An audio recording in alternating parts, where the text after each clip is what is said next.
Assalamualaikum pemirsa setia YouTube. Ketemu lagi dengan saya. Hari ini saya mau melihat video-videonya dari Dr. Aisyah Dahlan, yang mana ini penting banget untuk kita seorang ibu ya. Saya sering merasa insecure ketika tetangga, saudara bilang anaknya udah pintar ini, pintar itu di usianya masih kecil, sedangkan anak saya belum bisa ini, belum bisa itu. Ini ya. Dulu. Tapi setelah saya mengkaji dari YouTube-nya Dr. Aisyah Dahlan, akhirnya saya merasa tenang karena proses pertumbuhan setiap anak itu berbeda, dan apalagi kalau anak laki-laki, pertumbuhan otaknya yang berkembang duluan adalah otak kanan, sedangkan otak kanan adalah otak bermain, otak senang-senang, pokoknya otak happy-happy lah ya. Kalau perempuan itu dari semenjak kecil otaknya udah seimbang pertumbuhannya antara kanan dan kiri. Kiri kan untuk berpikir, sedangkan kanan untuk bersenang-senang. Sedangkan laki-laki seimbangnya nanti umur 18 tahun. Kita simak aja videonya bersama-sama ya teman-teman. Fahami perbedaan anak laki-laki dan perempuan. Ya, Allah sudah berfirman di surat Ali Imran ayat 36, Bismillahirrahmanirrahim, laisa dzakaru kal unsa, dan laki-laki tidak sama dengan perempuan. Ya, itu betul-betul sekali. Banyak mungkin Bapak Ibu, Ayah Bunda, sahabat-sahabat sudah pernah juga dengar seminar-seminar tentang perbedaan laki-laki dan perempuan kan? 6 tahun otak kiri laki-laki baru mulai. Makanya dikatakan anak laki-laki baru siap belajar membaca dan matematika itu umur 6 tahun. Umur 6 tahun, ya. Jadi kalau peraturan sekolah SD, masuk SD harus 7 tahun, itu menyelamatkan anak laki-laki. Dan setelah 18 tahun, antara otak analisa dan kreativitas laki-laki seimbang. Sampai 18 tahun aja masih kayak gini. Setelah itu mungkin ada yang 20, ada yang 21, dia baru seimbang. Makanya perhatikan Bunda, laki-laki itu, anak laki, siapa yang anak lakinya sudah mahasiswa atau sudah lewat mahasiswa. Keren kan waktu dia mahasiswa? Keren banget. Antara otak analisa dan kreativitasnya sudah seimbang. Makanya opini-opini atau kemudian ide-ide mahasiswa itu datang pada anak laki-laki yang lebih kuat. Kemudian ini ada penelitian, ini otak laki-laki dan ini otak perempuan. Ini belahan kanan, ini belahan kiri. Jadi ini di belakangnya ya. Diketahui bahwa di daerah warna orange ini pada laki-laki hanya di otak sebelah kiri, perempuan kiri dan kanan. Apa nih Bu Aisyah? Ini adalah otak bicara, otak bahasa. Laki-laki cuma sebelah kiri, perempuan kiri dan kanan. Ya. Laki-laki karena cuma kiri, maka dalam sehari mengatakan 2.000 sampai 4.000 kata, 1.000 sampai 2.000 bunyi vokal, 2.000 sampai 3.000 gerakan bahasa tubuh. Rata-rata jumlah komunikasi laki-laki 7.000. Ya. Yang pendiam 5.000. Yang aktif bicara bisa 9.000. Ini laki-laki dewasa yang sudah akil balik. Kalau masih belum akil balik, apalagi masih umur-umur di bawah 5 tahun, ini sepertiga dari 7.000. Karena otak bicaranya kiri dan kanan, makanya dalam sehari mengatakan 6.000 sampai 8.000 kata. 2.000 sampai 3.000 bunyi vokal, 8.000 sampai 10.000 gerakan bahasa tubuhnya. Jadi rata-rata kita 20.000. Ini mungkin sering ya lihat di seminar-seminar. Ya. Bu Aisyah, saya kok pendiam ya rasanya ya, nggak terlalu banyak bicara. Berarti ibu yang 16.000. Perempuan yang pendiamnya aja 16.000 Bu. Apalagi yang ya dibanding laki-laki yang banyak ngomong 9.000, tetap kalah laki-laki. Kenapa? Karena sunatullahnya otak bicaranya laki-laki cuma di otak sebelah kiri, perempuan kiri dan kanan gitu.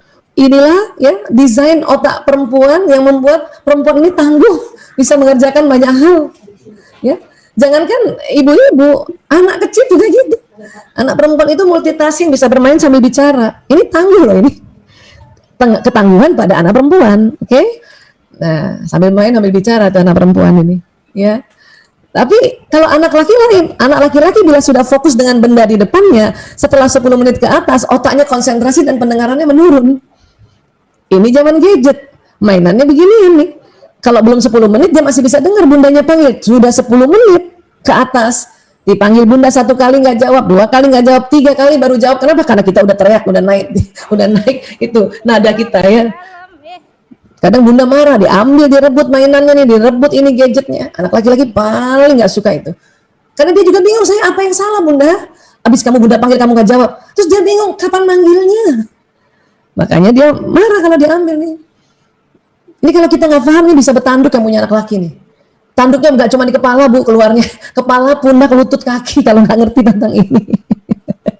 Paknya juga begitu kok. Ya bapak-bapak ya.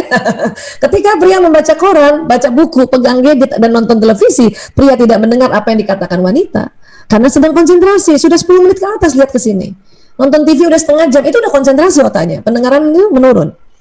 Memang Allah mendesain otak laki-laki untuk mengerjakan pekerjaan yang khusus di depan.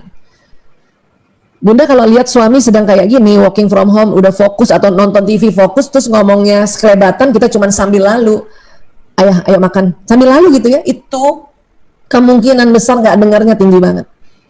Kita nungguin di meja makan, mana nih si Abi, si ayah udah dipanggil makan nggak datang, taunya dia nggak dengar, karena lagi konsentrasi.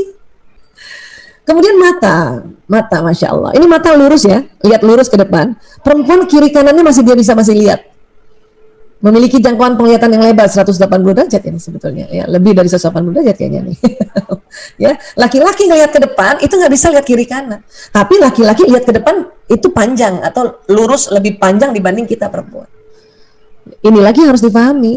Kenapa? Karena memang perempuan ini diminta oleh Allah untuk jago menjaga rumah atau jago menjaga sarang. Itulah makanya ibu-ibu ingat Bu, lagi nyusuin anak, matanya di anak, ada orang datang tuh kita tahu lewat sudut mata tuh. Sambil nyusuin anak siapa tuh? Kita udah tahu tuh. Atau lagi masak, ibu fokus di masakan. Maaf, ada tikus lewat, ibu lihat tuh. Ya Allah tuh tikus, tapi mata kita masih di masakan. Itu perempuan. Kalau laki-laki memang ini didesain oleh Allah untuk mata berburu namanya, mata hunter, berburu. Berburu apa? Berburu nafkah. Mulai zaman dulu berburu nafkahnya adalah binatang buruan di hutan. Nah, ini cocok banget anak laki-laki. Sekarang berburu nafkah itu kan dari gedung ke gedung, dari kantor ke kantor, dari rumah ke rumah. Ini laki-laki lebih jago. Tentu karena dari gedung ke gedung sekarang, zaman sekarang dibantu oleh kendaraan, maka laki-laki membawa kendaraan. Tapi matanya laki-laki itu lebih panjang dari kita. Makanya bapak-bapak kalau udah bawa mobil, kalau sudah mau dekat sampai di satu gedung, itu dia dari jauh udah bilang, itu dia tuh, gedungnya sudah kelihatan. Kita perempuan nggak lihat loh, mana sih? Karena kita pendek ke depannya. Laki-laki panjang. Cuman ada sedikit perempuan yang bisa lihat panjang, yang agak-agak tomboy itu memang bisa. Terus anak kenapa senang main game sih? Bu Aisyah gaming banget anak. Satu tadi kan kita lihat ya, otak laki-laki perempuan, otak kanannya kan untuk otak salah satu kerjanya otak bermain. Apalagi laki-laki, otak kanannya itu kenceng banget. Dan sekarang memang eranya gadget, ya. Bukan masalah gadgetnya, saya cuma mau bilang bahwa anak-anak itu memang senang bermain. Anak laki apalagi, sampai tua pun memang otak kanannya, otak imajinasinya itu jalan.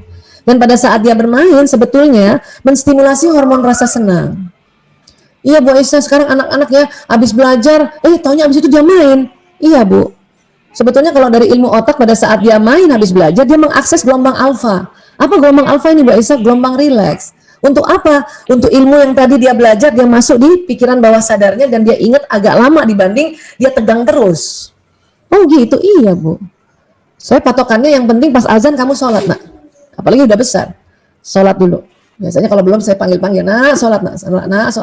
Habis sholat masih bisa main Bu? Bisa. Karena kalau kita larang, habis sholat misalnya dia larang main, makanya dia sholatnya sengaja dilama-lamain, dia main dulu. Ya, kasih juga kita pahami rasa mereka bahwa mereka memang anak yang senang bermain. Cuman itu tadi, ya Bu Aisyah gimana caranya supaya anak nggak main HP terus? Ya ibu bikin keseimbangan di rumah. Gimana caranya? Siapkan permainan-permainan yang non gadget, sepak bola kah, bola basket kah, karambol kah, congklak mungkin, atau bekel, nah itu, ya baru tuh bisa seimbang ya. Dan anak-anak senang kalau kita ikut duduk main, walaupun nggak lama, palingnya setengah jam 1 jam, ya. Ya dan terakhir ini yang saya mau bilang bahwa inilah kelenjar tempat bahagia. Ya, memang terstimulasi dengan banyak hal, salah satunya bermain. Ini namanya kelenjar pituitary, persis di sini nih Bu. Ini isinya hormon bahagia dan rasa senang.